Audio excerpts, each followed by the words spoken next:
오늘은 좀 어떠셨어요? 내일 주일이군요. 주일날 성전에서 안전한 예배, 신령한 예배로 마음껏 주님을 찬양하면 좋겠습니다.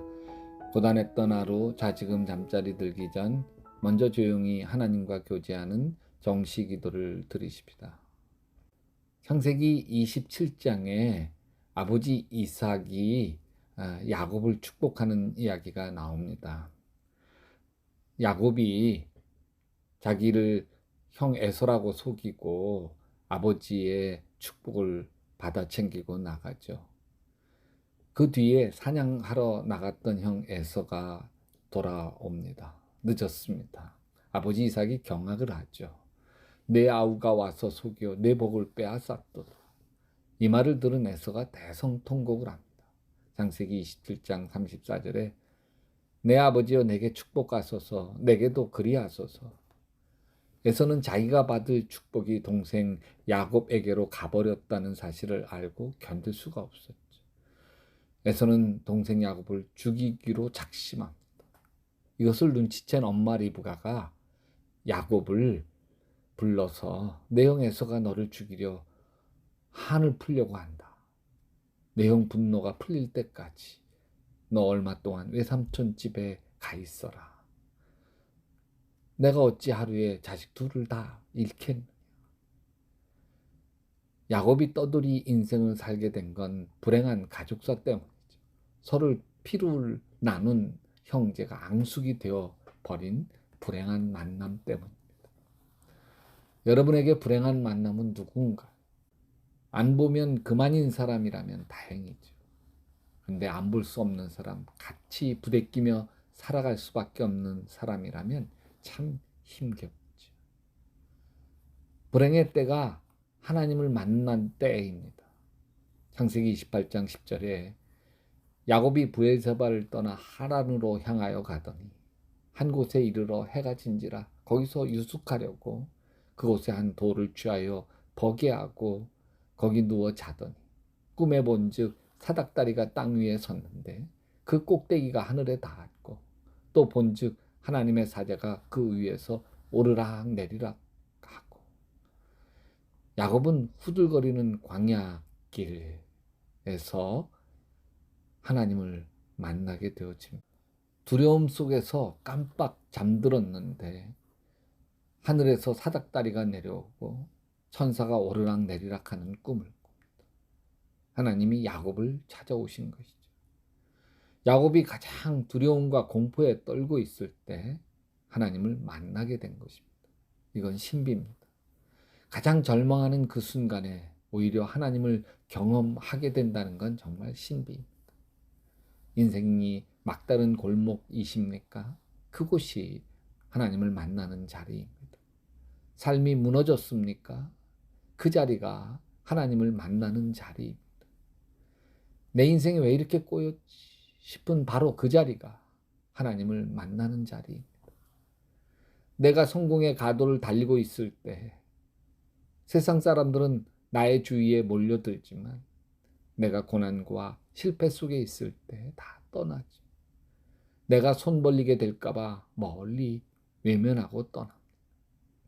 그러나 하나님은 다르시죠. 내가 좌절과 절망 속에 있을 때 오히려 더 긍휼하게 여기시며 찾아오시죠.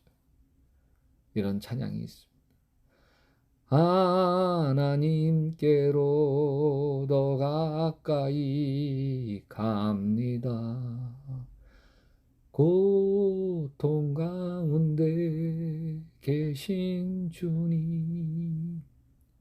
여러분 여기에서 고통 가운데 계신 주님이라고 하는 것이 주님이 지금 고통 당하고 계신다는 뜻이 아니라 내 삶의 실패와 고통의 한가운데서 나를 기다리시고 나를 위로하시고 나를 다시 일으켜 세워주신다는 거예요. 여러분은 어떤 자리에서 하나님을 만나셨습니까? 저는 교회를 떠나 방황한 지 10년 만에 인천 창녕교회 빈 예배당에서 하나님 손에 다시 붙들렸습니다. 1990년 1월 6일이었습니다. 그 자리에서 교회 개척을 서원했고 6개월 뒤 교회를 개척했습니다. 금방 부흥할 줄 알았던 교회가 부흥하지 못했습니다. 설교는 더듬고 헤매고 교인들은 실망해서 떠나갔습니다. 그러니 내 안에 불안이 쌓이기 시작했습니다. 무능한 내 모습에 대한 실망도 쌓이기 시작했죠. 나는 이렇게 쌓인 내 안의 분노를 가장 연약한 아내에게 쏟아냈습니다. 제 아내는 참 불쌍했습니다. 아내도 내가 겪는 가난과 절망의 스트레스를 고스란히 같이 또 안고 있는데 남편이 쏟아내는 스트레스까지 견뎌야 했습니다. 견디다 못한 아내는 가출도 했고 나는 아이 이유식을 먹이면서 애까지 낳았는데 진짜 도망가진 않겠지. 나도 여자로 태어났으면 얼마나 좋았을까. 처량하게 내 신세에 한숨만 쉬고 있었습니다. 그 즈음에 엠마오 가는 길 영성훈련과 같은 3박 4일 훈련에 참여하게 되었고 3일 내내 울다 왔습니다. 내 신세가 처량해서 울었고 하나님의 사랑이 감사해서 울었습니다. 그 전에 주님을 몰랐던 것은 아니었습니다. 주님을 내가 모시지 않고 산 것도 아니었습니다. 그러나 그 전에는 예수님이 나에게 무기력하기만 했습니다. 내가 절망하고 있는데도 내가 예배하고 내가 찬송하고 내가 기도하는 예수님이 절망하는 나에게 힘이 되시지도 못했고 능력도 되시지도 못했습니다. 3박 4일 영성훈련에서 많이 울면서 주님을 만났습니다. 그 뒤로 달라졌어요. 예수님이 저에게 힘이 되기 시작했고 내 안에서 더 이상 예수님이 공허하지 않았습니다. 예수님이 제 삶의 의미요 힘이요 생명이신 것을 경험하기 시작하면서 힘들었던 아내하고의 관계도 그리고 교인들과의 영적인 관계도 다 회복되어져서 가정도 회복되고 교회 목회도 풀리기 시작하고 교인들은 왔다가 깃들기 시작해서 주님과 동행하는 목회를 하게 되었습니다.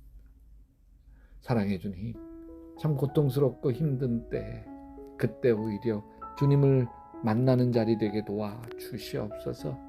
그래서 고난이 변하여 축복이 되게 하시옵소서. 예수님의 이름으로 기도합니다. 여러분도 계속 기도하시다 예수님 품에서 예수님 꿈꾸시기 바랍니다.